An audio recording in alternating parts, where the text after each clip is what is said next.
vous avez une présentation là-dessus.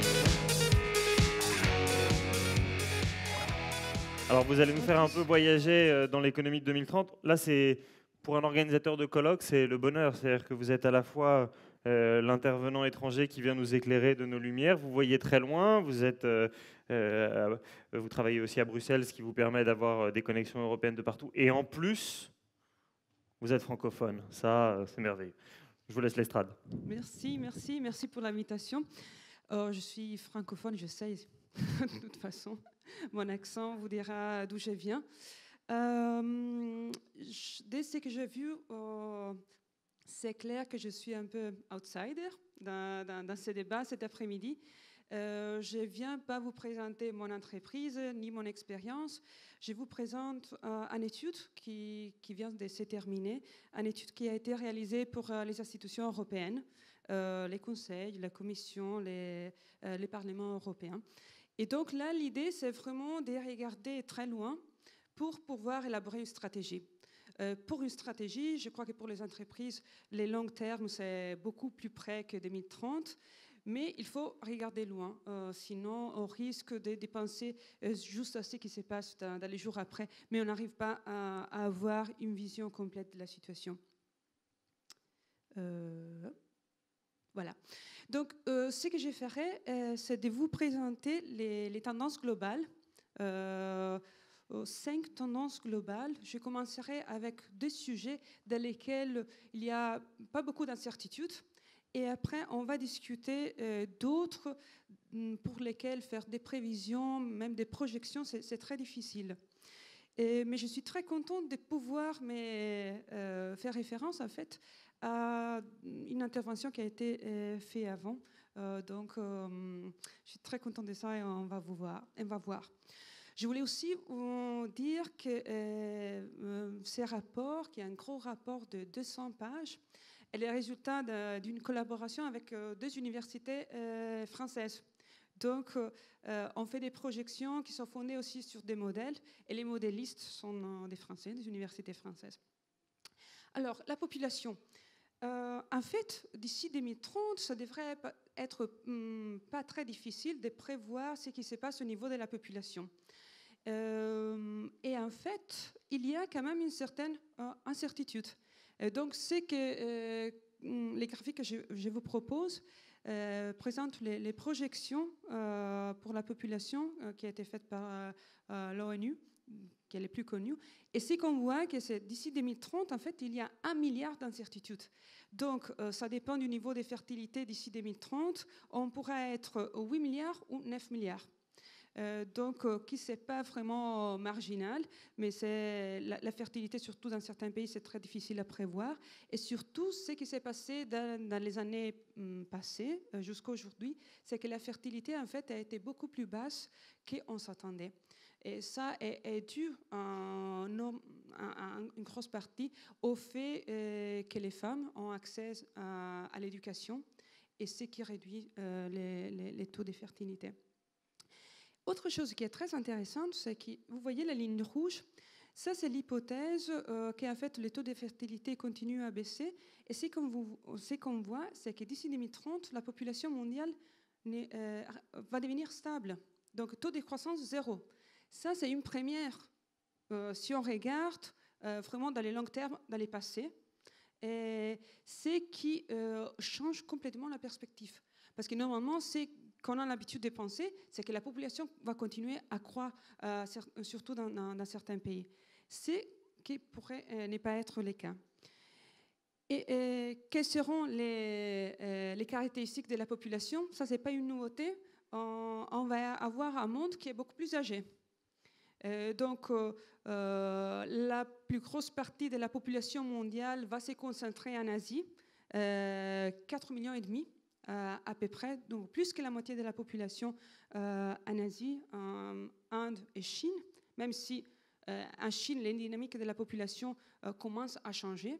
Déjà, ça devrait commencer à descendre comme résultat de la politique du fils unique. Et autre chose que vous voyez, c'est que l'Europe, ça va devenir assez petite en termes de population. Et on sera les plus âgés en moyenne. Autre chose, c'est que l'Asie ne sera pas un des continents les plus jeunes, ce sera plutôt l'Afrique.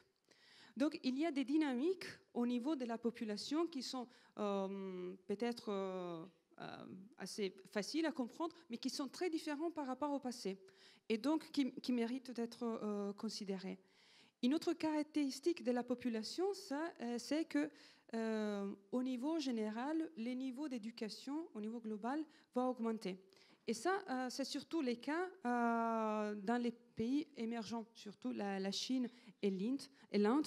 Même s'ils partent d'un niveau très bas, la partie de la population avec une éducation au niveau universitaire est en train d'augmenter de façon systématique.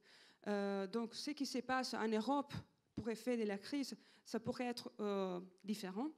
Il faut voir si c'est vraiment une tendance ou c'est quelque chose qui après va changer rapidement. L'autre caractéristique en termes des tendances globales et où il n'y a pas vraiment beaucoup d'incertitudes, c'est l'effet que les pays émergents sont en train de rattraper. Peut-être sont encore loin, mais sont dans un processus de rattrapage des économies avancées. Et ça, c'est bien sûr surtout le cas de la Chine. Si vous regardez les graphiques ici avec les deux lignes rouge et bleu qui montrent les PIB par tête en Inde et en Chine relativement aux États-Unis. Donc un niveau encore très bas, mais une tendance qui est très claire. Ce qui nous porte à dire que ces processus de rattrapage, c'est en fait quelque chose qui ne devrait pas changer. Bien sûr, il peut y avoir des événements qui sont impossibles à prévoir, mais non. Mais étant donné ce qui s'est passé dans les passés, ce processus est stable. Et l'effet, ce qui nous porte à dire qui est stable, c'est l'effet qui est basé sur trois caractéristiques. Donc, le capital humain, donc l'effet que les générations plus jeunes sont plus éduquées, l'effet que ces pays sont en train d'épargner et donc ils peuvent financer eux-mêmes des activités, des investissements, et l'effet qu'ils sont des économies très ouvertes, donc ils commercent beaucoup. Donc ça fait qu'il y a vraiment très peu d'incertitudes que ces processus vont s'interrompre dans les prochaines années. L'effet que les économies émergentes sont en phase de rattrapage fait si que la classe moyenne, ce qu'on définit la classe moyenne, va augmenter de façon impressionnante dans certains pays, surtout en Asie. Donc vous voyez les barres bleues là-bas, Asie et Pacifique. Donc une augmentation impressionnante en 20 ans de la partie de la population qui est définie comme classe moyenne. Donc il faut dire que cette définition est très large. Donc qui part de $10 par jour jusqu'à plus que 100 € par jour. Donc il y a des visions très différentes. Et en fait, il y a ceux qui disent que l'effet qu'il y a une classe moyenne si large en Asie fait qu'il y aura beaucoup de demandes pour nous Européens, donc qu'on pourrait satisfaire, et ceux qui disent qu'en fait c'est une demande qui sera très localisée, qui donc va booster l'économie locale de ces pays et pas nécessairement l'économie européenne ou les États-Unis. Ce qui pourrait être plutôt le cas étant donné la définition aussi large des classes moyennes. Et l'autre tendance est qu'au niveau historique, la pauvreté au niveau global est en train de se réduire de façon significative. Donc des tendances en même temps. Maintenant, je voudrais adresser une autre tendance, un autre sujet pour lequel il est très important d'essayer de faire des projections donc, pour le futur. Et ça, c'est bien sûr la technologie et l'innovation. Or, à ce sujet, il y a beaucoup de visions différentes et normalement, il y a des parties opposées, ceux qui disent la technologie est la solution à tout. Donc, c'est ce qui va répartir l'économie, c'est vraiment la solution. Et ceux qui disent Bon, oui, on aime la technologie, ça nous aide à vivre mieux, mais si on regarde ce qui s'est passé dans les 30 ans passés, en fait, la productivité des facteurs, la productivité totale des facteurs n'a pas vraiment augmenté. Et en termes de croissance, en Europe, est même négatif. Donc, ce qui fait et qui explique en partie une certaine faiblesse de l'économie européenne au niveau agrégé. Encore une fois, je vous présente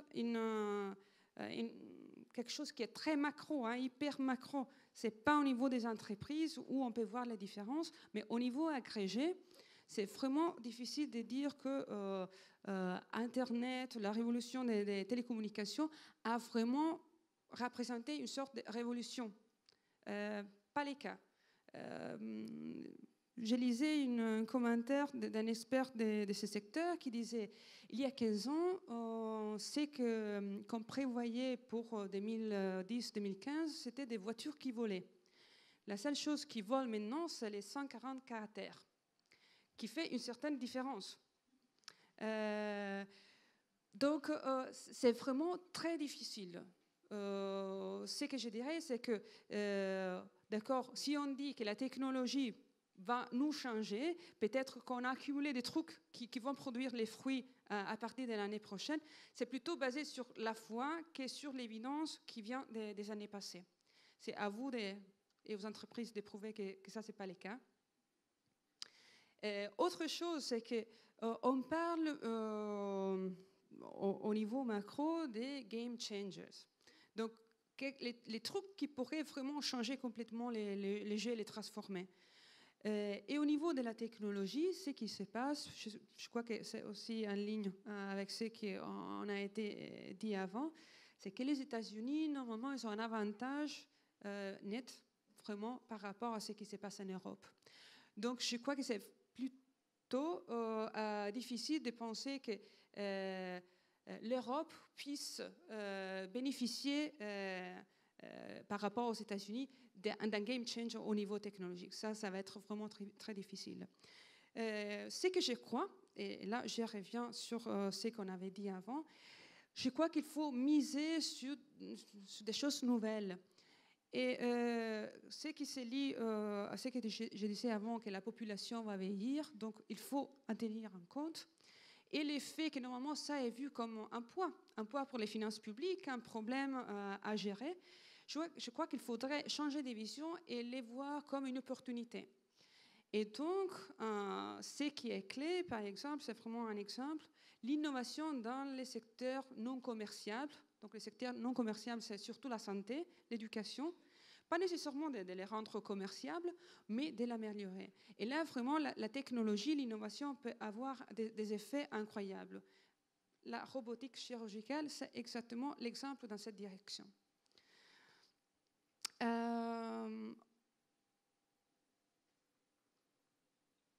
Ok, peut-être si jamais vous voulez, on revient là-dessus. Je voudrais parler des globalisations, mondialisation. Quand on parle de mondialisation au niveau économique, je ne vais pas parler d'Internet, on parle des commerces et des échanges financiers. Ce qu'on a vu dans les 20 dernières années, c'est que les transactions commerciales et financières sont augmentées de façon incroyable. Dans notre étude, qu'on conclut, c'est que ce n'est pas nécessairement vrai que ça va continuer comme c'était dans les passés, surtout dans les commerces. Et la raison pour cela, c'est que, on n'aura pas d'autre Chine. Donc, l'augmentation dans les commerces mondiaux a été due surtout au fait que la Chine est rentrée, donc énorme, qui a commencé à produire des produits manufacturiers et à les commercier. Donc, ça va se pas reproduire encore. Donc, il y a des facteurs qui sont terminés, qui sont exhaustés. Donc, ça ne va pas dire qu'il y aura un processus inversé, mais une certaine stagnation. Par contre, qui pourrait augmenter de façon impressionnante, c'est les transactions financières dans les pays émergents, où les marchés financiers sont réprimés, donc pas très développés. Donc là, il y a encore beaucoup de potentiel. Mais au niveau des commerces, c'est pas donné que ce qu'on a vu dans les dernières 20 années, ça va continuer encore dans le futur. Je vais passer sur cela parce que le temps est en train de terminer. Si vous avez envie de parler des 100 PLFR, c'est la chaîne des valeurs de la production et donc l'effet qu'on a l'impression en fait que tout est produit en Chine et rien en Europe. Je vous assure, ce n'est pas du tout comme ça. 90% de la valeur ajoutée des exportations européennes est produite en Europe. Il y a certains de liés communs, des impressions qui ne correspondent pas complètement à la réalité. Je vais juste conclure sur cette instantanée de l'année 2030. Ce que je vous propose, c'est donc les blés nous dit les taux de croissance. Si foncé, c'est mieux. Si clair, ça va pas très bien. Et pour l'Europe, c'est clairement pas très bien. Les colonnes inverses, ça nous dit les PIB par tête et comme ça va évoluer dans les futurs. Donc, c'est clair que l'Europe reste un des régions avec les PIB par tête plus élevés, mais beaucoup plus bas qu'aux États-Unis, Canada, Australie, et un processus de rattrapage impressionnant de la part des pays émergents. Merci beaucoup.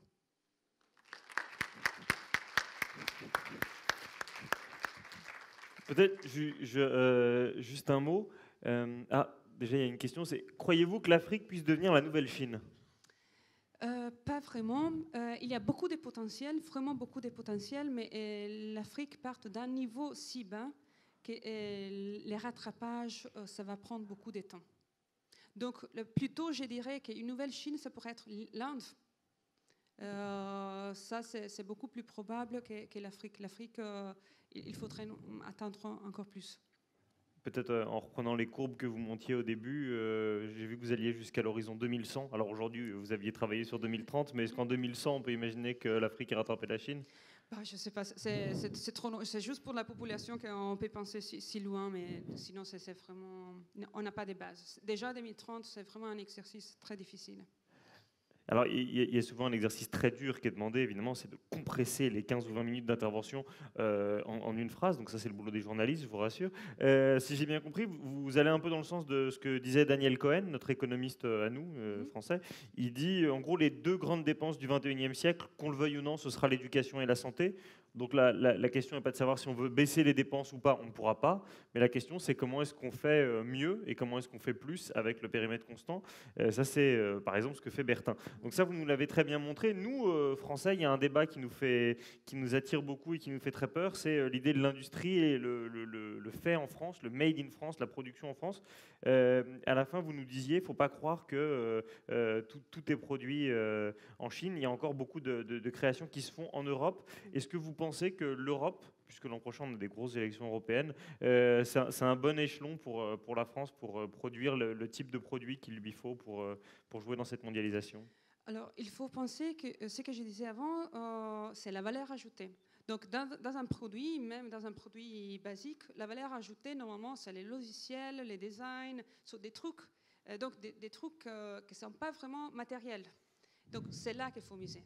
Et ça, c'est surtout des services, pas vraiment les manufacturiers comme on les connaissait avant. Donc, je crois que les défis, c'est vraiment de réaliser qu'il faut un peu changer notre façon de dépenser. Une nouvelle façon de penser, miser sur les services. Mais pour ça, il faut des gens avec un certain niveau d'éducation. C'est pas forcément une activité matérielle, certaines fois oui, mais c'est surtout un travail intellectuel et c'est là que la valeur ajoutée vient. Et justement, alors peut-être dernière question, mais puisqu'on a souvent besoin de se comparer pour mieux comprendre, je sais que le texte de la stratégie de Lisbonne en 2008 disait que l'ensemble des pays de la communauté européenne devaient investir 3% de leur PIB dans la matière grise. Je crois qu'il y a que les Suédois qui le font. Les Français, on se situe où par rapport à tout ça ? Je crois qu'on est vers 2, nous. Oui, beaucoup mieux que l'Italie, par exemple, mais ça, c'est pas difficile. En général, la France se situe toujours dans les niveaux plus élevés quand on parle des politiques de recherche, donc aussi en termes de performance. C'est un très bon niveau, même si normalement, quand on regarde notre pays, on voit les problèmes. Au niveau relatif, c'est pas si mal que ça, pas du tout. Merci beaucoup. C'est effectivement pour ça qu'on a invité une Italienne. C'est pour nous aider à dire qu'il y avait des pays où ça se passait moins bien. Merci beaucoup, Cinzia. Grazie mille.